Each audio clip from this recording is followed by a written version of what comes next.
Bom dia, hoje faremos mais uma entrevista da série Prosperidade na Amazônia, Histórias de Sucesso Empresarial.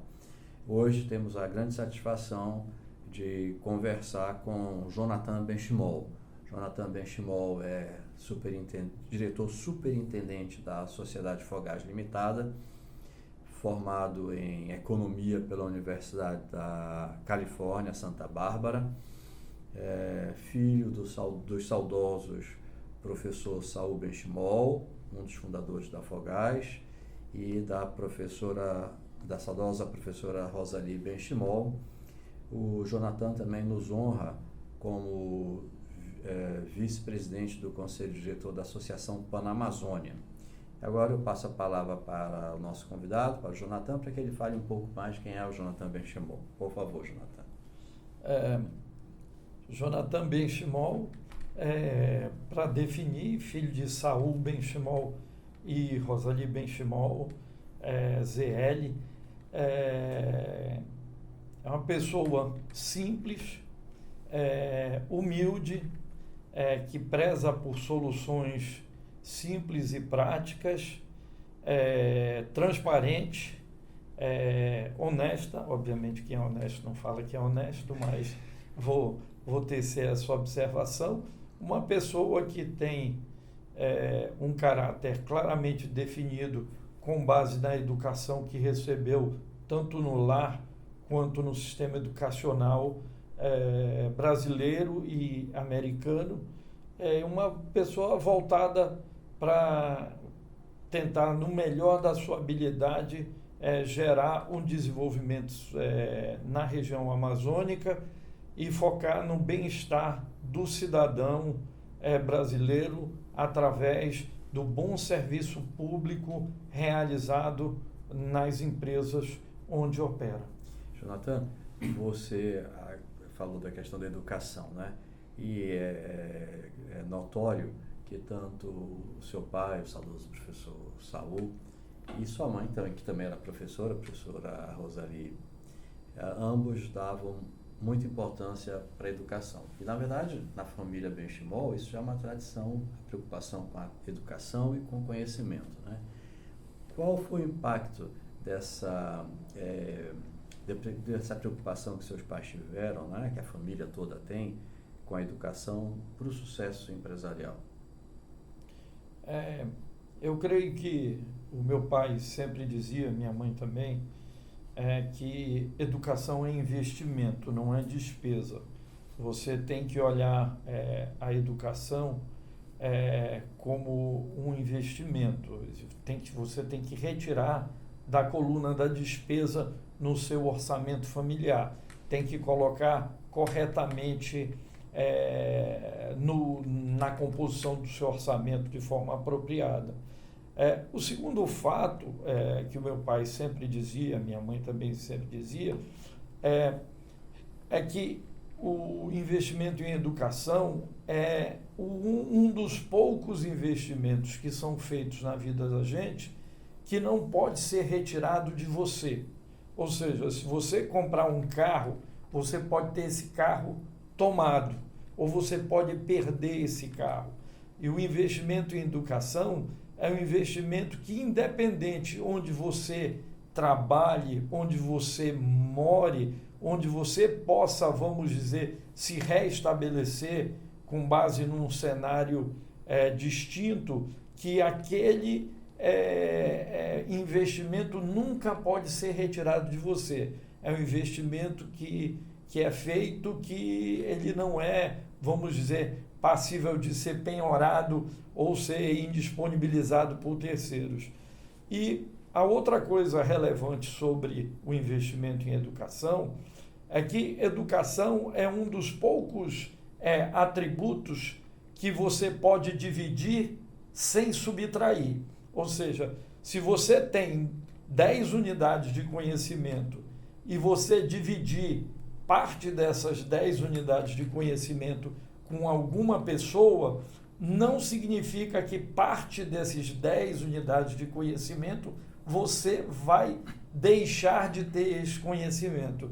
Então, o conhecimento, ele tem, assim, virtudes infinitas para a humanidade nessa questão da formação educacional. E eu creio também que a formação educacional abre o horizonte. Você vislumbra o cenário de uma forma diferenciada e você passa a olhar o cubo de uma outra vertente, outro ângulo. Um dado, se você olhar de determinado ângulo, você vê um número. A educação lhe dá a possibilidade de entender que esse cubo, esse dado, precisa ser olhado em múltiplas faces para entender a realidade do cenário e da dificuldade que você está tentando abordar na solução de problemas. Eu já ouvi, alguém da família me contou isso, não sei quem, não lembro quem, que o seu avô, acho que o saudoso Isaac Benchimol, dizia que o mundo caminha para quem detém o conhecimento, não é isso? Eu creio que sim, né? O mundo já migrou. Essa é a grande vantagem do mundo, né? É que o mundo é extremamente dinâmico e extremamente rápido, que nem aquela música diz, né? Nada do que foi será do jeito que já foi um dia, ou seja, a vida de fato imita a arte, né? Ou seja, nós já tivemos múltiplas eras, né? Nós já tivemos a era do homem coletor-caçador, nós já tivemos a era da agricultura, onde a geração de riqueza praticamente era toda relacionada à agricultura e uma parte dessa geração de riqueza através do comércio. Nós já tivemos a era da industrialização, onde muita da riqueza era gerada na indústria da transformação, e nós chegamos atualmente na era da informação. Então, é exatamente isso, nós estamos na era da informação e cada vez mais a educação se torna mais relevante, porque na era da informação o conhecimento se torna vital para o processo de decisão e para a rapidez do que os processos se modificam ao longo do desenvolvimento tecnológico. Então, nós estamos criando, sem a educação adequada e apropriada, nós vamos criar pessoas inadequadas ou inapropriadas para o ambiente de trabalho. Então, o próprio sistema educacional precisa constantemente estar em revisão, porque aquela educação antiga do recorta e cola e do decora não serve para o século XXI. E também próprios livros que estão sendo utilizados com informações que, obviamente, são relevantes, mas talvez não sejam mais tão relevantes para o momento econômico da era da informação. Sim, sem dúvida. Jonathan, além desse valor, né, que é a família, que você e a família atribuem à educação, quais são os outros valores que vêm da sua formação, né, familiar e que você considera que contribuíram para o seu sucesso, para o sucesso das empresas, para o sucesso da família? Eu creio que um dos valores mais importantes é o foco na satisfação do cliente. Ou seja, independente da organização que você for laborar, você tem que entender que é o cliente que paga os salários da organização e que propicia o investimento das organizações, as melhorias, as inovações. Então, um dos focos constantes em qualquer membro da família que você for conversar é o foco na boa prestação de serviço público. Você está sempre focado nisso, e na boa prestação para o consumidor. Sempre o foco no consumidor. Tudo que você for decidir, pense, isso vai ser bom para o consumidor, isso vai agregar valor para o consumidor, isso vai tornar o mundo um melhor lugar para todos as pessoas que aqui residem, o foco na transparência, na verdade e na honestidade, ou seja, seja transparente, fale a verdade. As pessoas às vezes podem não gostar da verdade, mas a verdade de fato liberta as pessoas. E a verdade possibilita as pessoas dormirem à noite. Quando você chega em casa e põe a cabeça no travesseiro, o fato de você falar a verdade facilita a sua vida. Sem contar que quem conta uma história fiada ainda tem o desafio de ter que lembrar a história fiada. Quer dizer, quem mente tem um segundo desafio. Ele precisa lembrar da mentira. Tem que ter boa memória. O mentiroso tem que ter boa memória. Então, você falar a verdade fica fácil, porque você não fica tendo que lembrar qual foi a mentira que você contou. Então, na verdade, é o foco na honestidade, na transparência, o foco na boa prestação de serviço público, o foco na qualificação dos colaboradores da organização, o foco de um relacionamento transparente e honesto com fornecedores, baseado no relacionamento ganha-ganha. É recorrente, muitas vezes, você conversar com gestores de organização e você vê que ele aperta o fornecedor no limite do fornecedor. Mas veja, se você apertar o fornecedor para obter preços, serviços e condições comerciais acima da possibilidade do fornecedor conceder aquele benefício, você, na verdade, está tirando a possibilidade de um resultado positivo no seu fornecedor, de forma que o fornecedor possa investir também em melhorias no seu produto e no serviço dele, e essa inovação que ele criar trazer benefícios para a sua organização. Então, esse relacionamento transparente com os fornecedores de longo prazo, ou seja, aqui na empresa nós temos fornecedores que trabalham com Afogás 20, 30, 40, 50 anos trabalhando com Afogás, prestando serviços e fornecendo equipamentos, peças, e continuamente trabalhar na inovação. A inovação é fundamental, a inovação que tornou o homem chegar onde está. Homem aqui eu me refiro no sentido macro, homem e mulher, obviamente. Então, é exatamente essa inovação, desde a criação do motor a vapor, do fogo, da roda, que possibilitou essa melhoria na qualidade de vida da sociedade e no bem-estar da população. Então, a inovação é um desafio constante das organizações, porque se faz necessária a inovação também, novamente, para prestar um bom serviço à sociedade. Jonathan, eu imagino que o seu ingresso na vida empresarial foi uma coisa natural, né? Porque você foi preparado para suceder o seu pai. Mas eu queria que você contasse para a gente um pouquinho como foi esse ingresso na sua juventude, como foi ingressar na empresa, como foi começar a atividade como empresário. Eu creio que muitas vezes nas famílias as pessoas, vamos dizer, através das conversas com os membros da família, eles tentam transmitir essa paixão pelo negócio e mais do que uma paixão, um amor, pelo negócio que eles ajudaram a criar, eles ajudaram a desenvolver. Então, o meu pai continuamente falava sobre os desafios no dia dele e dos planos e etc. E sempre levou os filhos para conhecer um pouco da organização. Então, em algumas situações,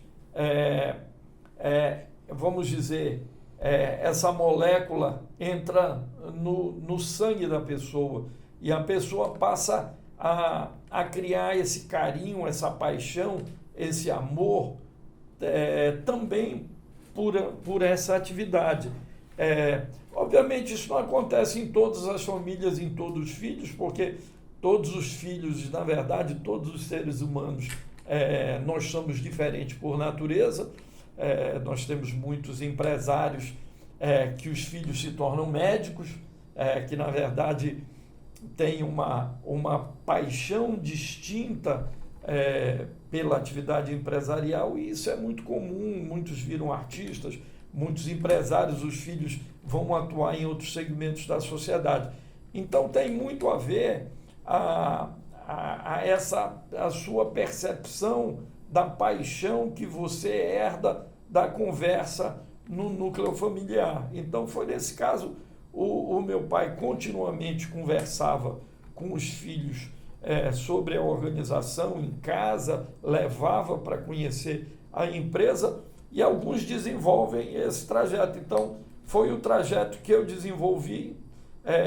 O trajeto da vida da gente, ele é, vamos dizer, passível de mudança de curso, mas nesse caso eu não mudei o curso e continuei com o trajeto devido, vamos dizer, eu ter adquirido esse amor, essa paixão do que ele passava, do que ele apresentava.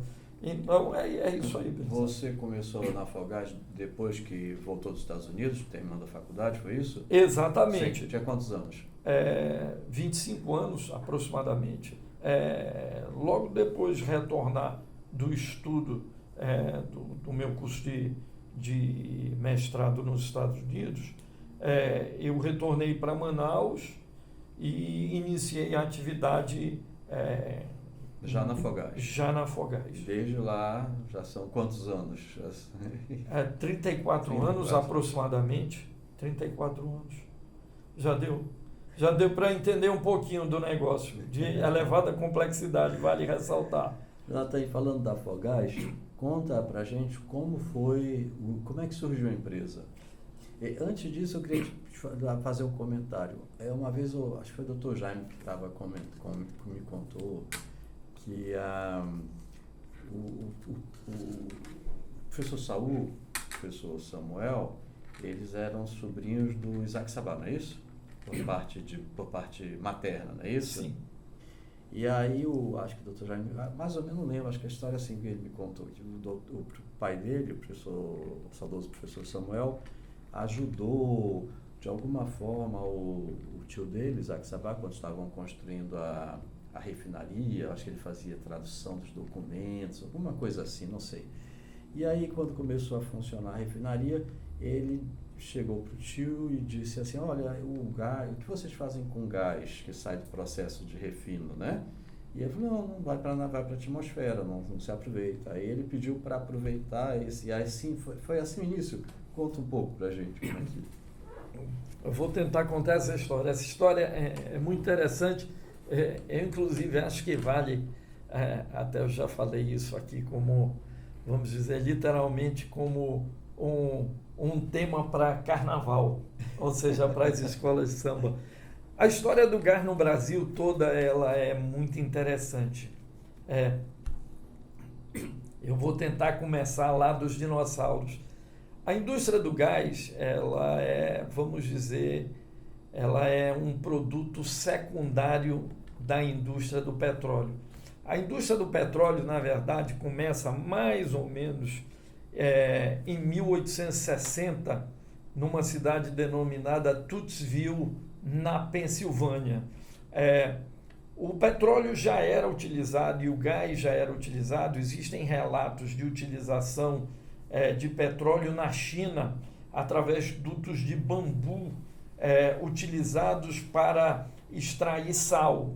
Ou seja, os chineses já utilizavam a combustão de gás naturais de campos abertos, de afloramentos naturais de gás natural, para aquecer a água, evaporar a água e obter o sal. Obviamente, se havia o fogo, eles poderiam também utilizar para cocção. O petróleo também já era utilizado há milhares de anos nos afloramentos naturais de betume e piche para pavimentação de vias. Então, se tem relatos de utilização desse betume para facilitar no trânsito de carruagens e etc. Afloramentos naturais de petróleo, betume, etc., são recorrentes no planeta todo. O petróleo, na verdade, antes de 1856, em Tutsville, na Pensilvânia, ele já tinha extração, por exemplo, em Baku, no Azerbaijão, e exploração no Canadá. Havia também exploração de petróleo na Romênia, em campos de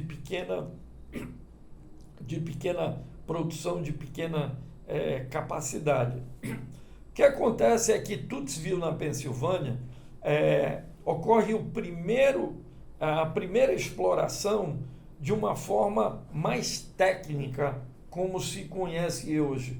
Uma pessoa chamada Coronel Drake, que era um engenheiro de Minas, faz o primeiro poço mais ou menos semi-industrial.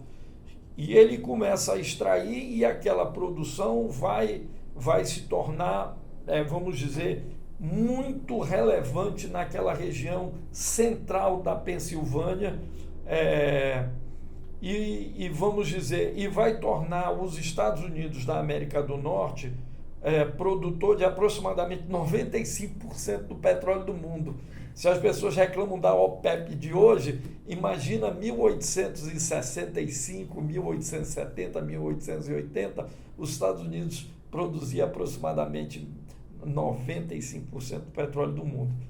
Daí as fortunas que surgiram, né, lá. Claro, vão surgir grandes fortunas, como a pessoa mais rica dos Estados Unidos da época, que vai surgir nessa época, que é o senhor John D. Rockefeller, que vai criar a Mobil, a Chevron, a Exxon, dentre outras companhias de petróleo nos Estados Unidos. Então, os Estados Unidos exportavam petróleo.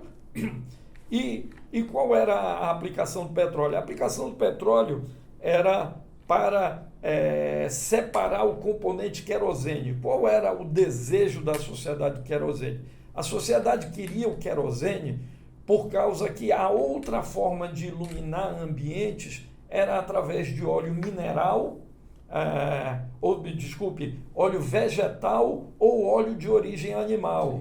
Tá, okay? Então você, infelizmente, matava as baleias para extrair óleo. Basta ler Moby Dick. Sim. Um bom leitor que lê o Moby Dick vai entender. Então você gerava iluminação através de azeite de oliva ou outros azeites ou óleos usados, ou óleos de origem animal, normalmente baleias, focas e desses animais com alto teor de gordura que você extraía esse óleo. Com o segmento industrial, você gera esse querosene, e esse querosene era o querosene que era utilizado para iluminação de lares, vias e etc. O que acontece é que pessoas como John D. Rockefeller melhoraram um processo de separação do petróleo, porque queriam maximizar a extração de querosene, mas pessoas visionárias como J.D. Rockefeller não imaginaram que alguém ia criar a lâmpada de filamento. Então você tem a segunda era de uma revolução na iluminação. Veja como é relevante. Ao longo de uma janela de 30 anos, a revolução na iluminação ela é monstruosa, porque você migra do óleo de origem animal e vegetal para o querosene e 20 anos depois você vai migrar para a energia elétrica e para a iluminação a filamento. Mas às vezes a sorte conspira com quem planeja. Então a iluminação vai migrar do querosene novamente para a lâmpada de filamento, mas nós temos a felicidade da criação dos motores a ciclo Otto. Então, o componente preponderante, depois de 1890, da separação do petróleo, vai se tornar a gasolina e o diesel. Para o quê? Para um mundo em rápida mudança e transformação, principalmente na utilização de veículos automotores. Existe até uma piada cômica sobre esse relato. Os jornais de Londres resolveram fazer uma publicação uma década antes da virada do século. Então, em 1890, procuraram Londres, obviamente uma cidade rica, uma das mais ricas do mundo, e fizeram uma entrevista com visionários em 1890, como eles vislumbravam Londres em 1900. E com toda essa movimentação de pessoas através de carroças, obviamente havia muito excremento de cavalo nas vias públicas. Então você tinha que limpar as vias com, vamos dizer, com bastante frequência.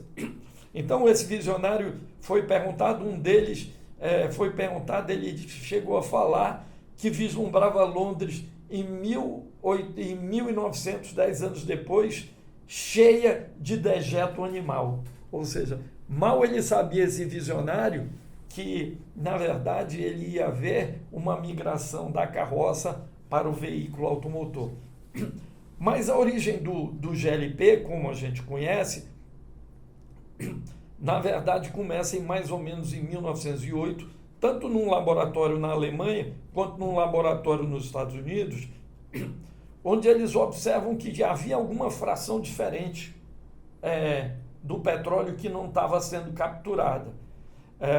E depois de muitos estudos, eles conseguem entender que essa molécula era o GLP, que é o gás de efeito de petróleo, que é o gás que vai no botijão, no vasilhame ou através da distribuição a granel. Essa molécula aqui é o C3 e o C4, que é o propano e o butano.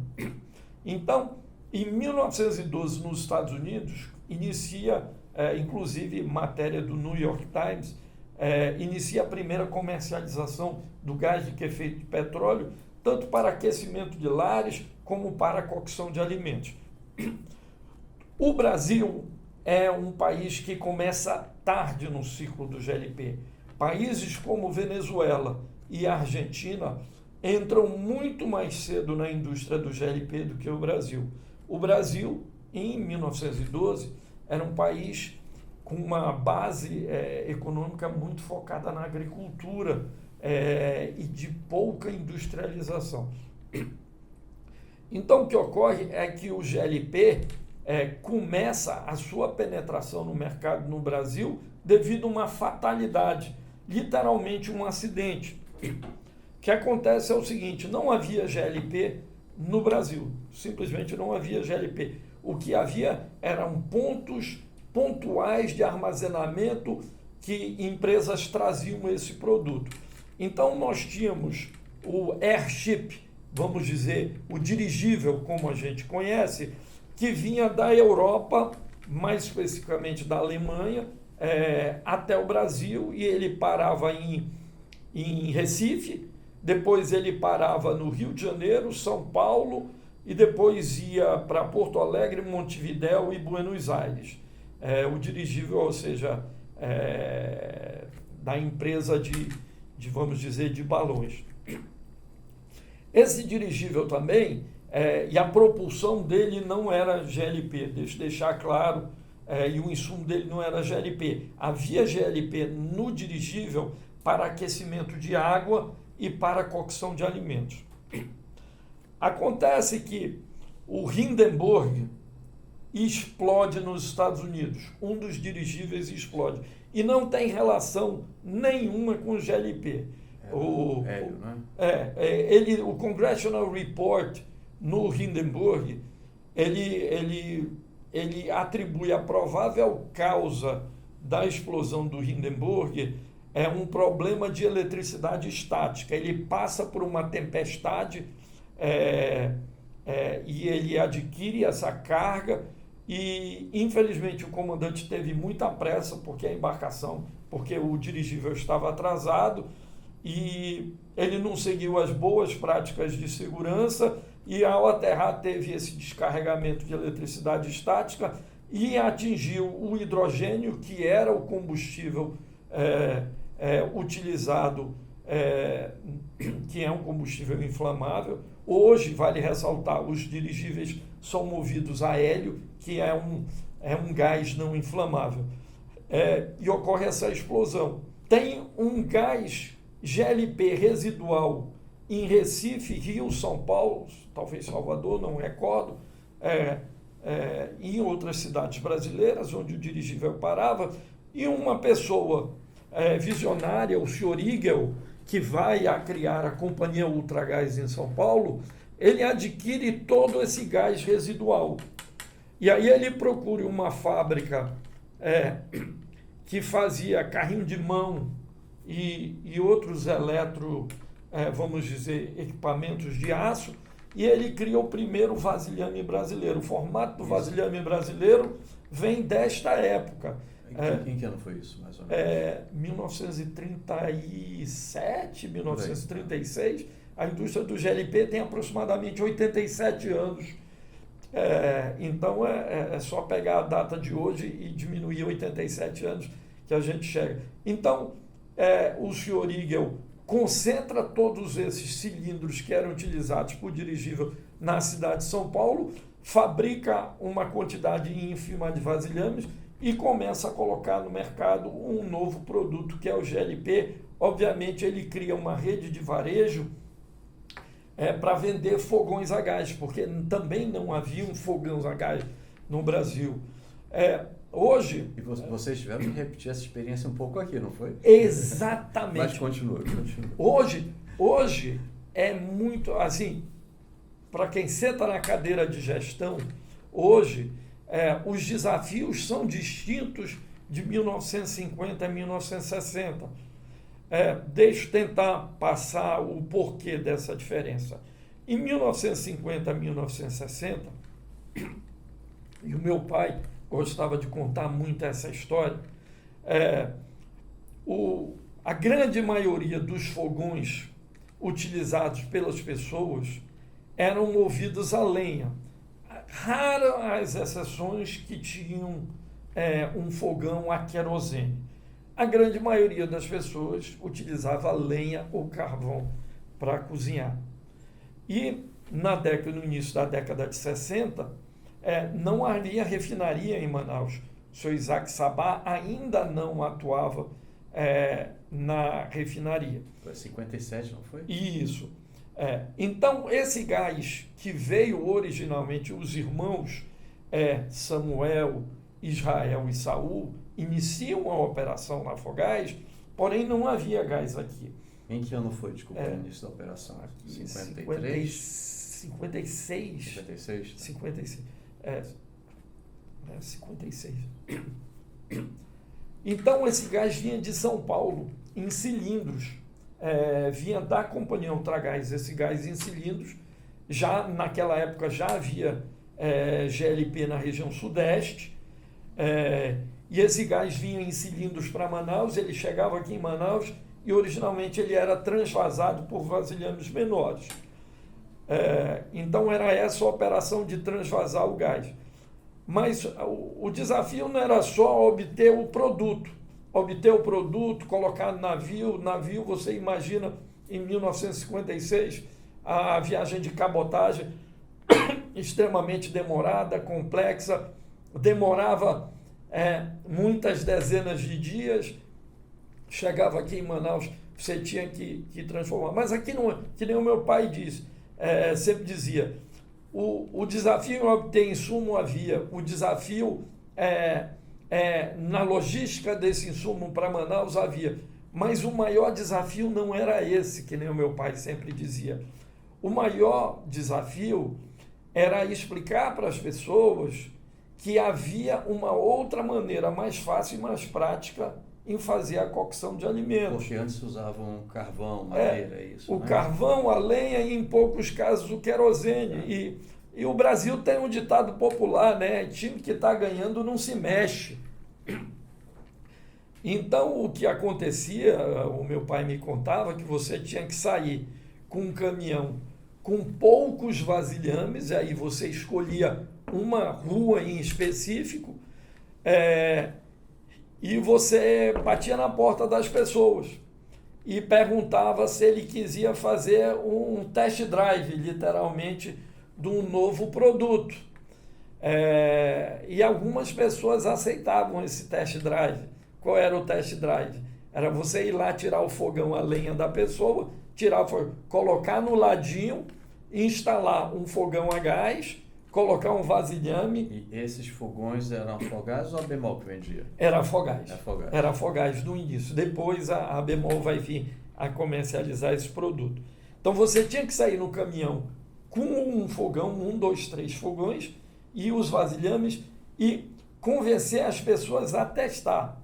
Então você chegava na casa das pessoas e explicava que com gás a cocção ia ser mais prática, mais eficiente e que no final da cocção não ia ter que arear a panela. O que é arear a panela? A cocção com lenha e carvão, ela deixa particulados e microparticulados e ela também deixa fuligem no ar. A inalação dessa fuligem ela é extremamente prejudicial à saúde. Então, depois de cocção com lenha e carvão, você tem que limpar o fundo da panela. E normalmente naquela época, na década de 50 e 60, eu estou me referindo, você tinha uma caixinha com areia. E você pegava aquela areia e fazia uma abrasão na panela para tirar aquela fuligem da cocção. Então, uma das, vamos dizer, virtudes ou atributos positivos que a equipe de venda conversava com o cliente, olha, se mudar para o gás, não vai ter que arear a panela, porque o gás é uma combustão limpa que não deixa fuligem embaixo da panela. Alguns, que nem o meu pai dizia, alguns consumidores aceitavam o teste. Aí você fazia toda a instalação, dizia para ele, eu venho pegar o fogão daqui 3 dias. Ele está deixando, eu estou deixando aqui para teste. Depois de 3 dias você retornava lá e muitos diziam, não, eu não quero devolver o fogão. Eu gostei, obviamente alguns devolviam. Eu gostei, eu quero. Aí você tinha um segundo desafio, né?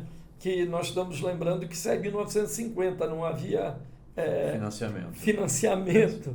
Não havia financiamento, não havia cartão de crédito, não passo cartão aí em 10 vezes, né?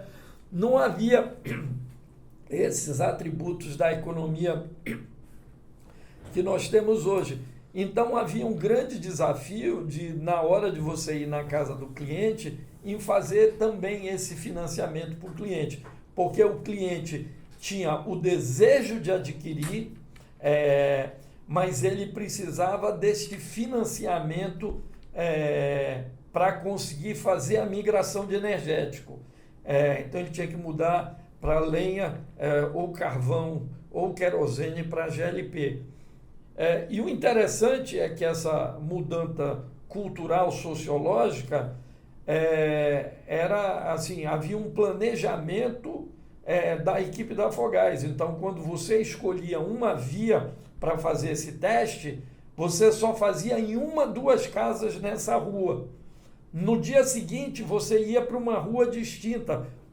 Vocês apostavam no boca a boca, não é? Exatamente. Porque quem mudava para o gás chamava a vizinhança todinha, certo? Chamava a vizinhança todinha. Gente, olha, eu não estou usando mais carvão e lenha. Então, assim, era como o cara comprar, ou no dia de hoje, Belisário, aquele iPhone, né? Aí ele quer o iPhone 14, ele quer mostrar para todo mundo. Lá em 1950 e 1960, um símbolo de status era quem havia migrado do carvão e lenha para o GLP, para você ver essa mudança cultural e sociológica. Então, a penetração do gás nas residências hoje não é algo que vamos dizer, um item na pauta vamos dizer, de reunião de diretoria, porque esse problema vai ser equacionado na década de 50, 60 e 70 em toda a região amazônica. Então, essa mudança cultural, essa mudança de energético, já no final da década de 70, a gente já encontra níveis de penetração de GLP em residências na casa de 95%. Obviamente, ainda existe o glamour de cozinhar a lenha, principalmente churrasco, e existe um grande problema no Brasil, principalmente em algumas regiões, vamos dizer, onde o aquecimento de água não é um atributo, vamos dizer, extremamente relevante, por causa do calor, mas nós temos um problema no Brasil que é a eletrotermia, ou seja, a gente utiliza muito a eletricidade para aquecer água. Isso é, vamos dizer, uma característica bem marcante do Brasil, que é a utilização do chuveiro elétrico. A utilização do chuveiro elétrico, essa lacuna poderia estar sendo ocupada pela utilização do aquecimento de água a gás, que é, vamos dizer, uma solução superior para a sociedade. A eletricidade é uma energia muito nobre para fazer algo tão simples como aquecer água. E é mais cara? Qual dos dois é mais barato? A eletricidade é mais cara. A eletricidade é mais cara, mas a eletricidade envolve pouco investimento em infraestrutura. Você vai no seu fogão, você vai no seu chuveiro, põe, vamos dizer literalmente, o chuveiro elétrico e uma tomada e você resolveu a questão. A diferença é que e você não tem que ter hidráulica dupla como para o GLP. A diferença é que com chuveiro elétrico você não tem um dosador, né? Então, com um aquecimento a gás, com hidráulica dupla, você pode escolher a quantidade de água quente versus água fria e definir a temperatura do seu banho. No chuveiro elétrico, é a temperatura constante, tem um dosador lá em cima, inverno, verão, tem alguns mais modernos, que você altera a especificação da resistência, mas vamos dizer, é algo que o aquecimento é diferenciado ao gás, mas a infraestrutura do gás para o aquecimento de água precisa ser muito mais robusta e muito mais, vamos dizer, necessidade de uma hidráulica dupla, por exemplo. Então, hoje não se fala mais. Então, eu creio que o grande desafio da implantação da Afogás, no início foi todo esse fluxo de abastecimento, esse fluxo logístico, de como chegar aqui vasilhames, de como chegar o gás, essa mudança cultural. E eventualmente, numa segunda etapa, o grande desafio da Afogás foi como montar essa infraestrutura onde ela está aqui localizada. Porque naquela época não havia, vamos dizer, guindastes, não haviam equipamentos especializados para você montar. Então, a dificuldade de colocar um vaso de pressão numa base era algo de elevada complexidade. Você tinha que levantar o vaso de pressão no macaquinho, esse mesmo macaquinho que levanta caminhão, e levantar um pouquinho, aí coloca uma madeira, aí levanta o outro pouquinho, coloca outra madeira, aí você fazia tudo isso ao lado da base, e depois você puxava com 3 tratores, 2 puxando de um lado e um puxando do outro lado, e rolando o vaso de pressão, e depois colocar ele na posição correta. Então as dificuldades eram complexas em como criar uma base por causa da dificuldade de infraestrutura tecnológica. Então, os desafios na criação de uma empresa na Amazônia eram muitas. Felizmente, hoje, a gente pode dizer que os desafios são distintos, mas os desafios dos 3 irmãos, Samuel, Israel e Saul, foram muitos. Na década de 50 e 60, eles tiveram que trabalhar 24 horas, 25 horas por dia, devido a todos esses desafios. Ô, Jonathan, é uma história extraordinária, assim, incrível, extraordinária. E, Jonathan, e hoje, né, qual o tamanho da empresa, onde vocês, eu sei que vocês já operam em quase toda a Amazônia, não é? Sim. Fora dos estados da Amazônia também, no Centro-Sul. Qual o tamanho, onde vocês operam, quantos funcionários, quantas unidades, qual o foco e qual o futuro da Afogás?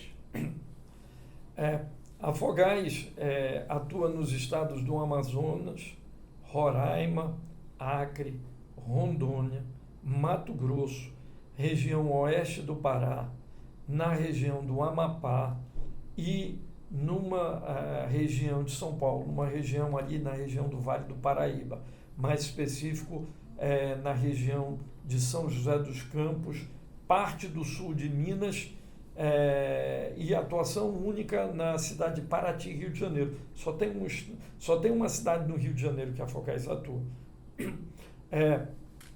Originalmente a Afogás só atuava nos estados da Amazônia, mas ela fez uma migração há alguns anos para o Mato Grosso e recentemente fez a migração também devido à aquisição de uma operação que foi realizado como parte de um processo de desestatização da Liquigás. A Afogás, vamos dizer, adquiriu ativos específicos e pontuais nestas localidades. A Afogás tem 7 plantas de envasamento localizadas em Manaus, Porto Velho, Rio Branco, Boa Vista, Santarém, Cuiabá e São José dos Campos, São Paulo. O volume comercializado de GLP é de aproximadamente 14 mil toneladas por mês, divididos em todos esses estados da federação. Os desafios Desculpa te interromper. E hoje vocês têm quantos colaboradores nessa estrutura toda? Aproximadamente 800 colaboradores. Aproximadamente 800 colaboradores diretos.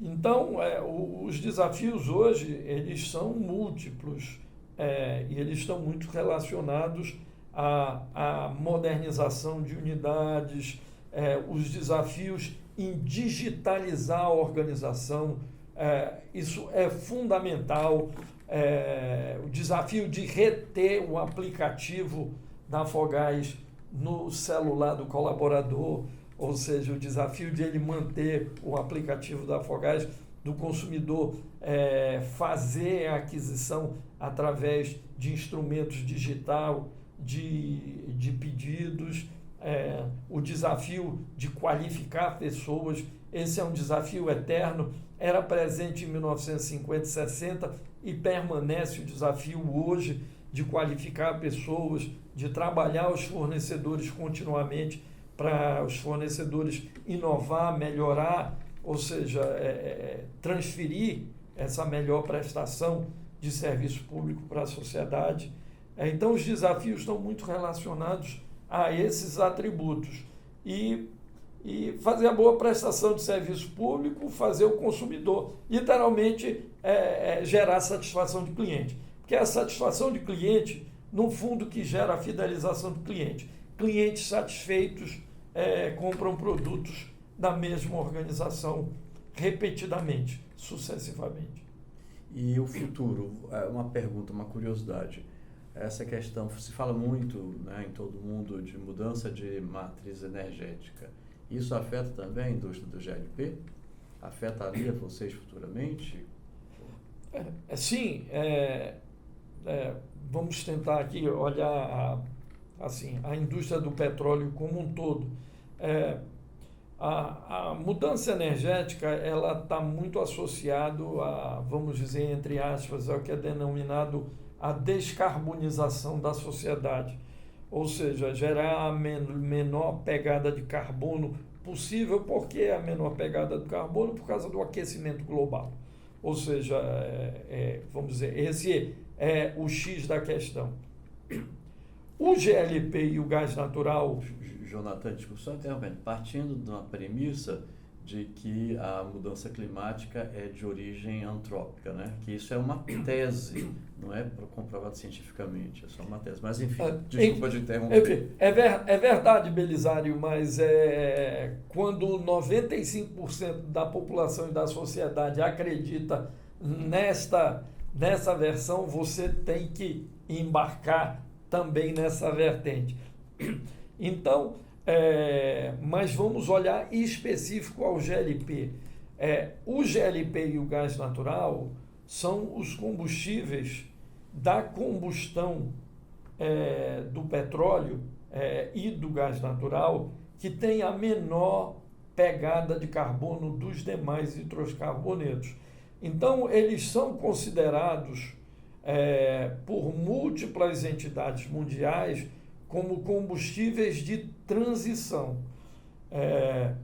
E é importante também lembrar que o gás natural é extremamente relevante na geração de energia elétrica. Basta verificar agora o cenário da crise na Ucrânia e o abastecimento de gás natural da Europa. Por que grande parte dessa crise? É porque uma parcela expressiva da geração de energia elétrica é movida a gás natural. E o GLP no mundo, aproximadamente 60%, ele é extraído do gás natural. Ele não é, só 40% é extraído do petróleo.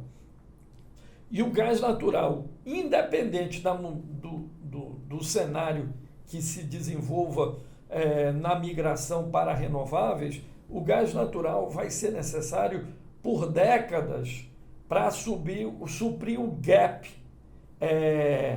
entre os renováveis e a migração de energia, ou seja, existe uma demanda total de energia elétrica e essa demanda total de energia elétrica não tem como, no curto espaço de tempo, ser absorvido pelos renováveis. Aqui, renováveis eu me refiro a energia solar, energia eólica, energia hidrelétrica, energia geotermal, energia de diferencial das marés.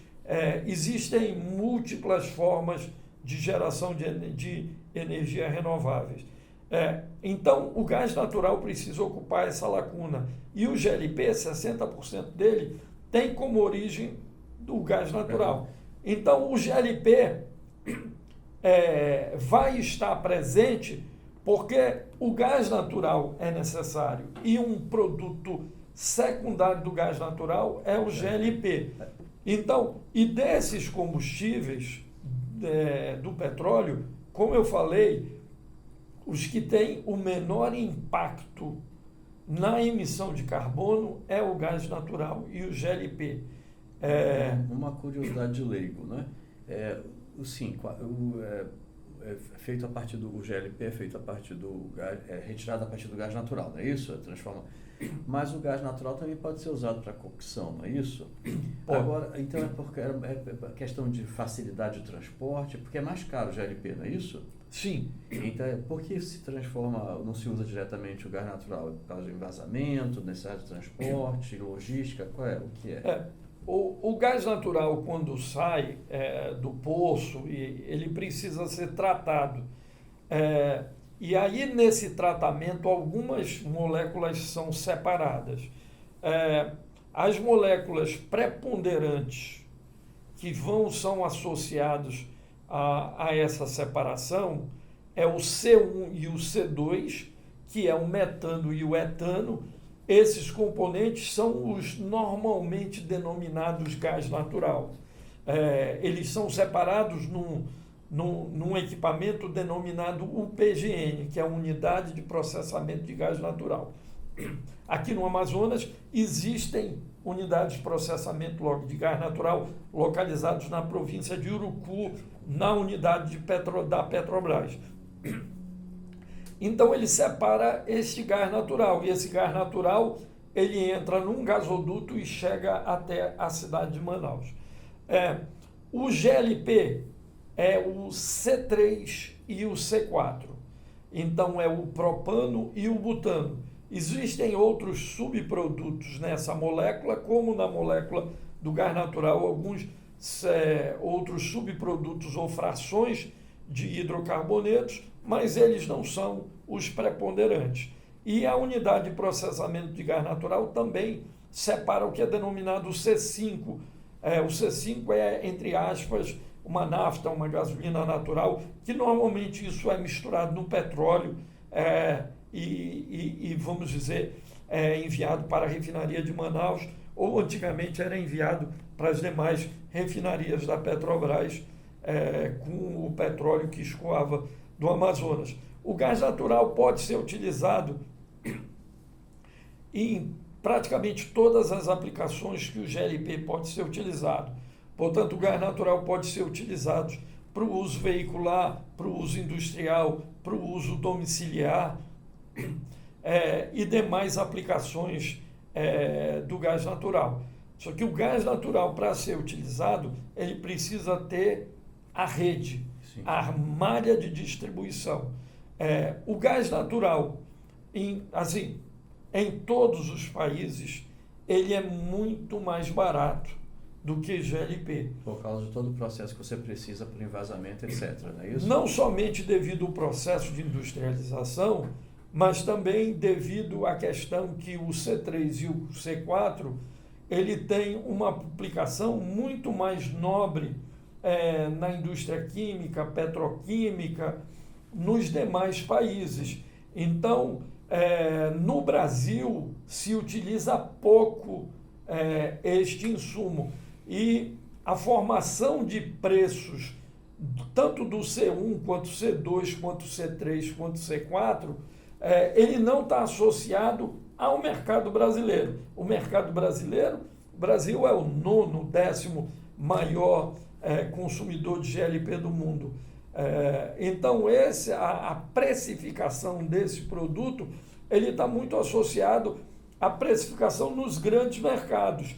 E os grandes mercados consumidores ou de operadores logísticos dessa molécula, o produto é precificado baseado neste binômio, nessa precificação. Então, o Brasil herda uma precificação do GLP e tem que precificar essa molécula, porque 25% do GLP que é comercializado no Brasil, ele é importado. Entendi.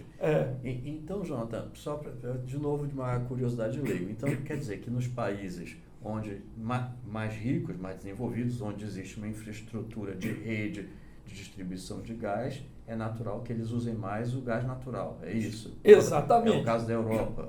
É o caso da Europa. E esse é o drama, então, agora do acidente lá do Nord Stream, que eles vão ficar sem gás natural, é isso? Exatamente. O drama está associado a 4 vertentes. O problema do gasoduto Nord Stream, principalmente na Alemanha. O país mais impactado é a Alemanha, por isso que a jornal tanto fala na Alemanha. Porque vamos olhar a França, o vizinho da Alemanha. A França tem uma característica peculiar. Aproximadamente 97% da energia elétrica da França ela é gerada através de centrais nucleares. A Alemanha, cerca de 10, 15, 20 anos atrás, houve uma pressão enorme da sociedade para descontinuar o uso da energia nuclear. O Partido Green tomou o poder, né? Tinha muita... Exatamente. O Partido Verde Europeu fez uma pressão no parlamento, e eles tinham um voto forte, e houve uma pressão muito grande para a Alemanha fechar as centrais nucleares.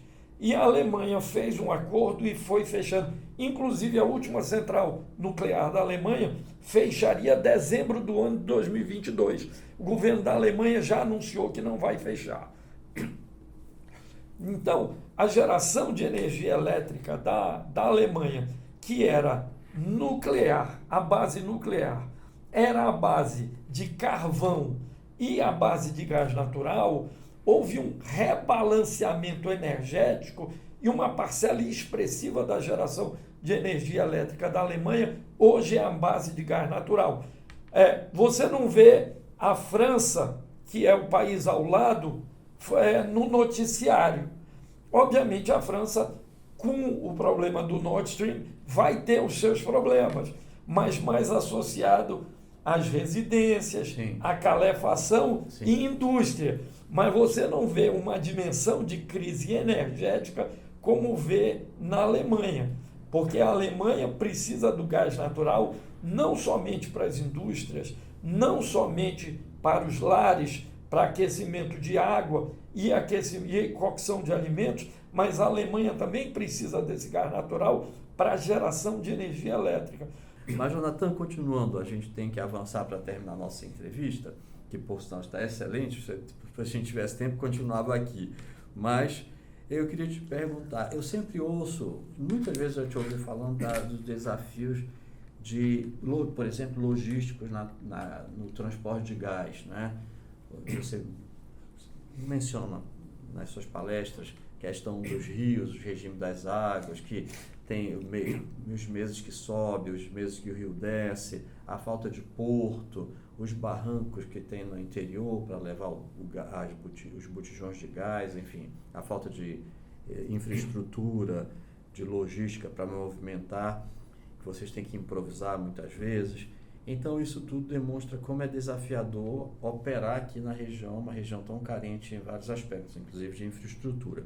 Então, eu queria que você comentasse exatamente sobre isso, né? Como é empreender na Amazônia, levando em consideração essas deficiências de infraestrutura, de comunicação, como isso afeta o seu negócio e como vocês têm superado essas... Assim, os desafios de operar na Amazônia são de elevada complexidade. O primeiro grande desafio de operar na Amazônia são relacionados à infraestrutura de malha rodoviária.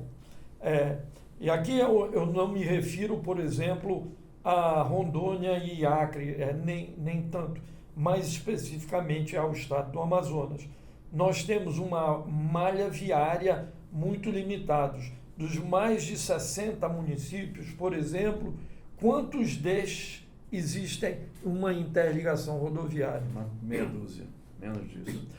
Sendo que alguma dessas rodovias, sejam elas federais, estaduais ou municipais, e aqui não se trata de uma crítica ao poder público, mas uma constatação de um fato, que elas estão em estado de conservação precário.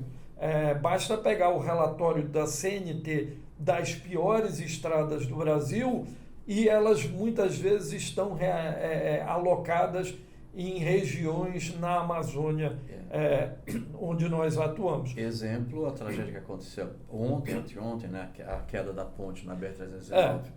Não somente a ponte, o estado, vamos dizer, ruim atualmente da BR-174, que liga o Amazonas ao estado de Roraima, o estado de conservação, viagem essa que já chegou a demorar 12 horas e que atualmente chega a demorar 18 horas por causa dos problemas da infraestrutura dessa rodovia. Isso aqui deixo claro que eu não estou criticando nenhum poder público, eu estou fazendo um relato de um fato. O julgamento de valor cabe a cada cidadão fazer. Então, nós temos o desafio na infraestrutura logística. Obviamente, Rondônia tem uma infraestrutura rodoviária e o Mato Grosso também superior ao estado do Amazonas, mas eles não têm, vamos dizer, as especificidades e as peculiaridades da Amazônia. O meu pai sempre dizia que a Amazônia é perfeita, que você precisa amar essa região para entender. Ele falava da beleza de como a natureza é. Quando os rios da calha norte sobem, os rios da calha sul descem. Ou seja, se todos os rios subissem e descessem na mesma hora, você teria um problema de maior magnitude. Então ele sempre afirmava. Outra coisa é que quando está secando no Alto Solimões, não necessariamente está secando ainda em Parintins. Então ele calculava esse tempo de deslocamento com o que é denominado a cabeça d'água ou a baixa da água, como a gente fala. Então, nós temos regimes de rios diferenciados em localidades diferenciadas e você, para operar na Amazônia nesse segmento fluvial, você tem que entender essas características e peculiaridades destes rios e desses afluentes.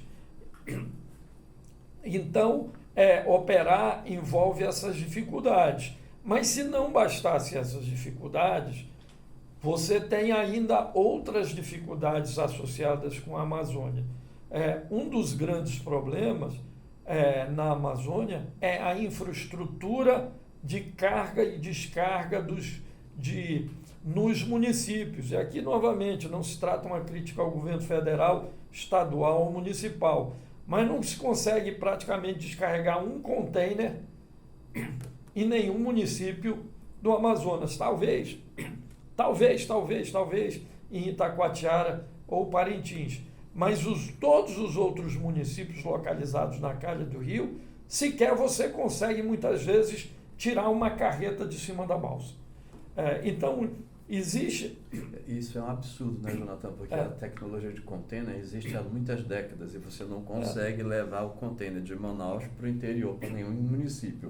Como você vai desenvolver a região se você não consegue? Enfim, então, básico do transporte. Muitas vezes a gente tem assim uma expressão que, então, novamente, não se trata de uma crítica, mas muitas vezes você diz que na Amazônia não tem portos, nós temos atracadouros.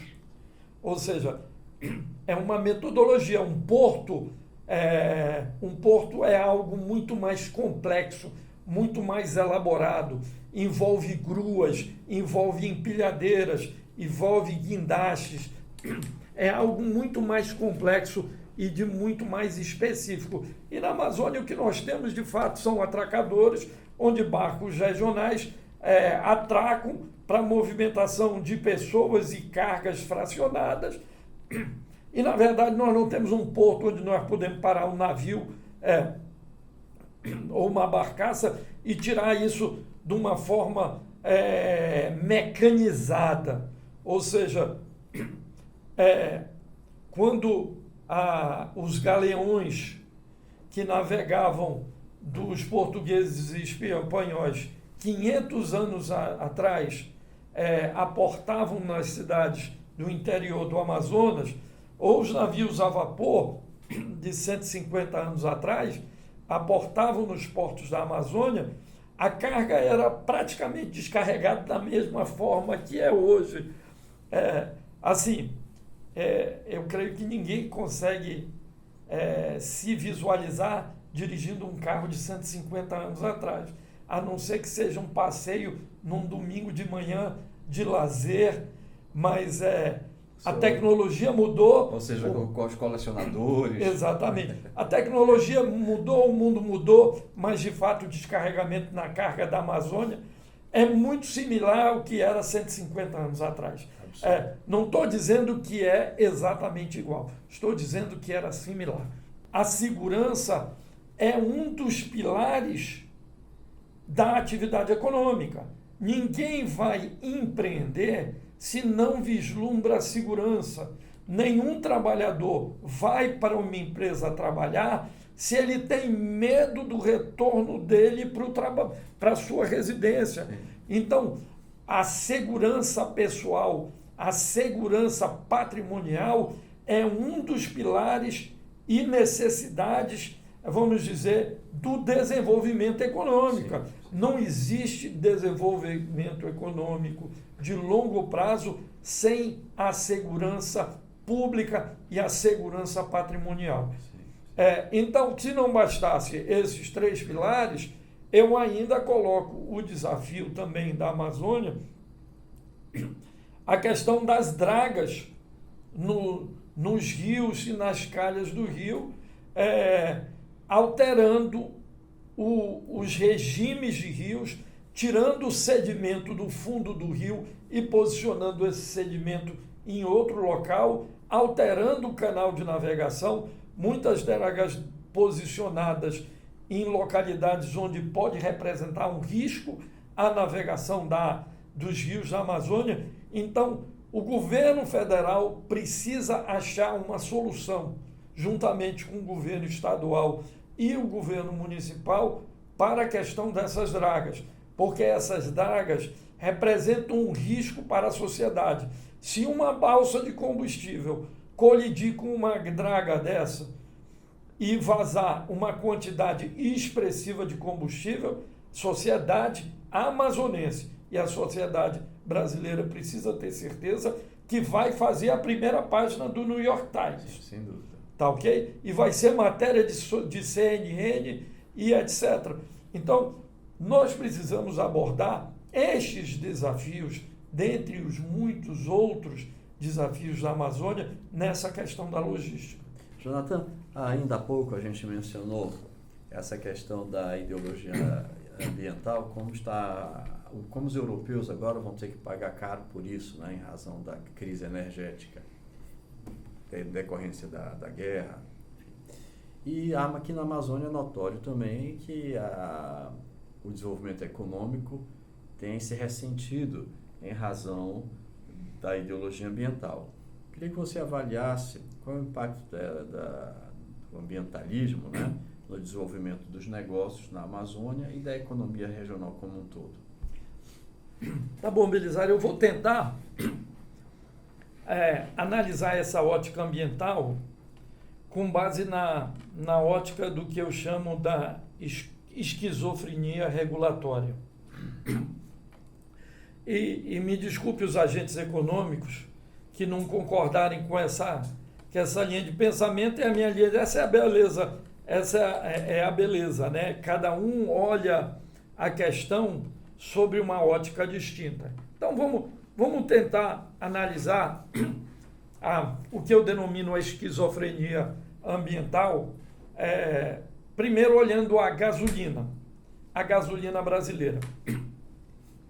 A gasolina brasileira tem um componente de aproximadamente 25% de etanol. Belisário, tem alguma usina de etanol no Amazonas? Que eu saiba, não. Não, que eu saiba também não. Inclusive tinha uma legislação que impedia de proibir cana no Amazonas, que foi revogada há cerca de um ano atrás. Isso, exato. Ou seja, a regulação exige 25% de etanol na gasolina e não tem etanol no Amazonas.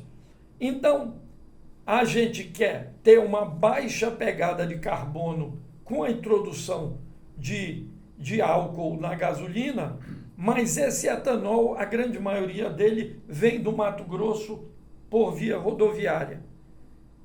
E qual foi a pegada de carbono para trazer esse etanol do Mato Grosso até Manaus? Qual foi a pegada de carbono? Ou seja, é necessário na questão ambiental utilizar o que é denominado o balanço completo da geração de carbono e não o balanço pontual. Não se pode falar, mas a gasolina gera uma menor emissão de carbono porque ela tem 25% de etanol. Isso é um fato. Porém, não se pode tratar o Brasil como um único. O Brasil deveria ser tratado de uma forma diferente em diferentes regiões. Então, o correto, teoricamente, seria a gasolina do Amazonas não ter álcool. Esse seria o lógico, porque você tem que trazer todo esse álcool para misturar na gasolina no Amazonas. E não foi uma, não foi duas, não foi três, que teve problema de abastecimento na região, porque o álcool atrasou. Então, é isso que eu chamo da incoerência, da inconsistência regulatória. Se cria uma regulação para todo o país sem pensar nas peculiaridades regionais. Outra coisa, o diesel. O diesel tem uma fração de biodiesel. Nós temos usina de biodiesel na Amazônia? Ou seja, o biodiesel precisa vir do Nordeste para chegar no Amazonas e ser adicionado à fração do diesel local ou diesel importado ou etc. Então, essa questão ambiental, ela envolve uma complexidade extrema e para a região algumas complexidades que literalmente eram insuperáveis, mas felizmente foram os resquícios, uma parte deles foram sanados, como aquela legislação que não permitia atividade econômica a 500 metros da margem dos rios. Sim. Ora, se você não permite atividade econômica 500 metros da margem do rio, praticamente todas as atividades econômicas na orla da cidade de Manaus, de Parintins, de Itacoatiara, de Manacapuru, são... De todos os municípios, porque todos os municípios do Amazonas ficam na beira do rio. Por definição, são irregulares. Exatamente. Tá ok? Como obter licença ambiental de um empreendimento que ficava abaixo? Você não podia fazer, você tinha que bater uma régua, 500 metros da beira do rio, e aí abrir o seu negócio na margem do rio. Felizmente, também essa legislação foi alterada.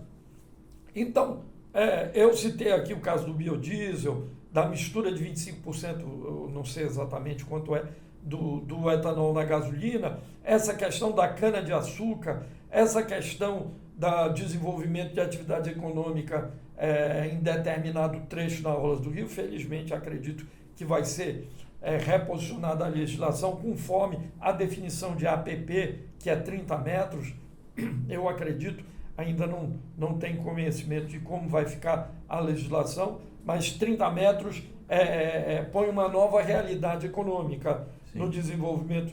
Então, essa questão ambiental, ela precisa ser vista de uma forma mais específica para regiões específicas.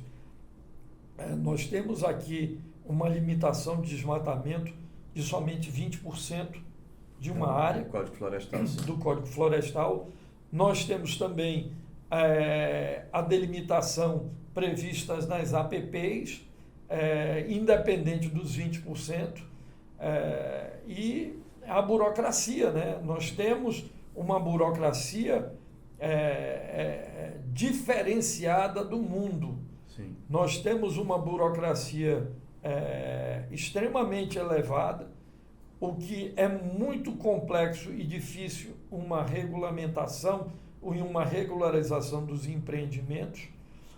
Nós temos um componente elevado de problemas fundiários na Amazônia. Como regularizar uma atividade econômica num terreno que não tem escritura e registro? Basta perguntar do cartório qual é o percentual de imóveis que tem escritura e registro. Então, assim, as dificuldades, nós precisamos fazer um trabalho de regularização fundiária. E a regularização da terra é a base da atividade capitalista, na verdade, né? Na verdade, a regularização fundiária, se você for olhar a história do desenvolvimento econômico e você voltar ao ano de 1066, quando William, o Normando, invade a Inglaterra, quando ele assume o trono da Inglaterra, monarquia essa que dura 1000 anos, agora em 2066, se o Charles estiver vivo, a monarquia vai completar 1000 anos, né? Então, o que é que acontece? Em 1068, o novo rei William, ele determina a equipe dele que faça um censo fundiário no que hoje seria parte da Inglaterra, parte do país de Gales, para fazer a regular. Inclusive, esse livro até hoje existe, ele está no Arquivo Nacional da Inglaterra, no National Archives. É um livro todo escrito em latim, porque a equipe do rei William, eles eram de origem da Normandia, então eles falavam latim, eles eram normandos, e o livro é denominado Domesday Book, e ele faz o primeiro censo latifundiário do mundo. Censo latifundiário contando não somente pessoas, tamanhos de propriedade, quantidade de animais que haviam na propriedade, e isso vai seguir um fundamento que vai possibilitar mais na frente a Revolução Industrial na Inglaterra. Porque com essa regularização fundiária, os donos imobiliários podiam utilizar esse ativo para obter financiamento econômico como colateral no desenvolvimento econômico. Então é fundamental a regularização fundiária, porque sem a regularização fundiária é muito difícil você... Acesso ao crédito e a obtenção da regularização de uma empresa, vamos dizer, tornar uma empresa. Então, existe muita clandestinidade de empreendimentos por causa que existem problemas que antecedem a clandestinidade, como a regularização fundiária e o excesso de burocracia do poder público. Finalizando já a nossa entrevista, eu queria justamente que você falasse nessa questão aí. Você mencionou várias leis que atrapalham aqui a atividade econômica, que não são lógicas, não é? Que não atendem à realidade regional. Como na Associação Panamazônia nós defendemos a implementação de uma agenda liberal. Como você avalia que, se eventualmente uma agenda liberal viesse a ser implementada, como contribuiria para o desenvolvimento da região e dos negócios?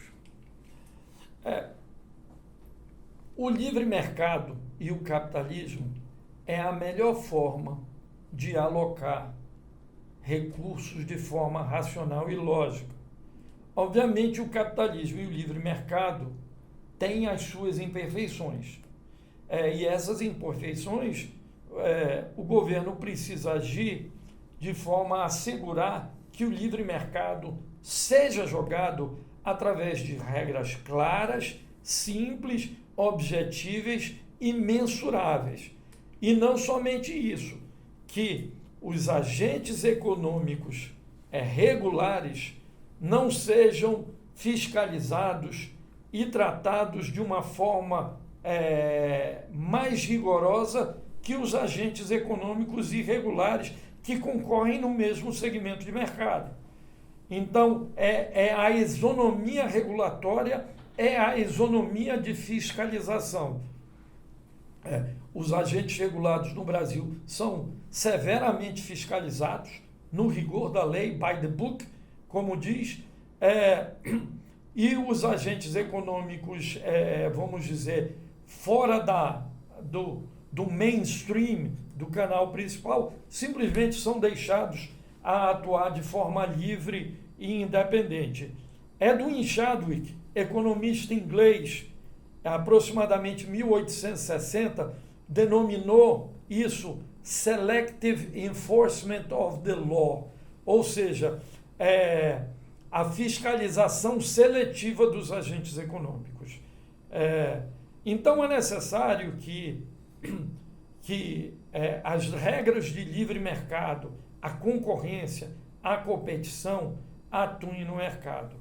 É fundamental também que as regras, elas não sejam, as regras, as legislações, as normas, as portarias, elas não sejam elaboradas da forma que foram elaboradas nos últimos 150 anos no Brasil. As regras no Brasil, elas especificam tamanho de placas, tamanho de letras, cor da placa, tamanho de muro. Um nível de detalhamento. Tamanho de muro. Ou seja, são as mesmas regras que levaram à ruptura da Idade Média, onde um tecido de fio, um tecido de roupa, cada centímetro quadrado precisava ter tantos fios. Ou seja, essa legislação precisa ser feita, e a legislação brasileira precisa ser feita de forma não tão detalhada. Ela precisa atacar a filosofia da questão. Se é gerar segurança, vamos gerar segurança, mas através de uma norma aberta que ataque o problema filosófico do Brasil e deixa o agente econômico na liberdade de atuar de forma a criar a boa prática de gestão. No caso do GLP, vou dar um exemplo, nos Estados Unidos, a legislação ela é muito menos rigorosa, muito menos específica. Você tem uma norma que cita quais são as boas práticas de segurança. E aí cabe ao agente econômico avaliar e seguir com base no cenário que ele enfrenta. Então, a legislação brasileira, ela é complexa. E ela é complexa de forma proposital. E ela é propositalmente feita desta forma, de forma a atrapalhar a atividade econômica. Ou seja, nós não conseguimos soltar as amarras dos empresários para gerar desenvolvimento econômico, porque a legislação é muito específica, muito detalhada. As pessoas simplesmente desistem de abrir um negócio quando enfrentam todas essas dificuldades da legislação. Nós precisamos de um governo simples, um governo leve, um governo que faça as regulamentações e as exigências de forma menos detalhada e menos forma específica, focando no problema principal e não nas especificidades. E mesmo que cite especificidades, vamos criar uma margem de tolerância.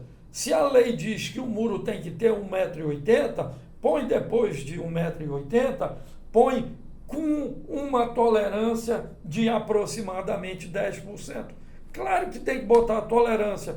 Alguém já viu aqui um tijolo ter exatamente a mesma dimensão que o outro?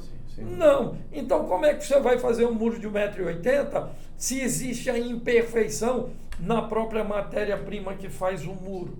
Você vai ter que ajustar o rejunte para acertar a altura do muro. Então, é necessário criar essas salvaguardas. Outro grande erro da legislação brasileira, que existe em outros países, é que ela não está uma porta de saída na legislação. O que é a porta de saída? A porta de saída é uma maneira de você atender a legislação sem atender os requisitos normativos. É dizer o seguinte: em havendo impossibilidade de atendimento a este marco regulatório, se faz necessário tomar as seguintes outras medidas ou negociar com os agentes e etc, etc.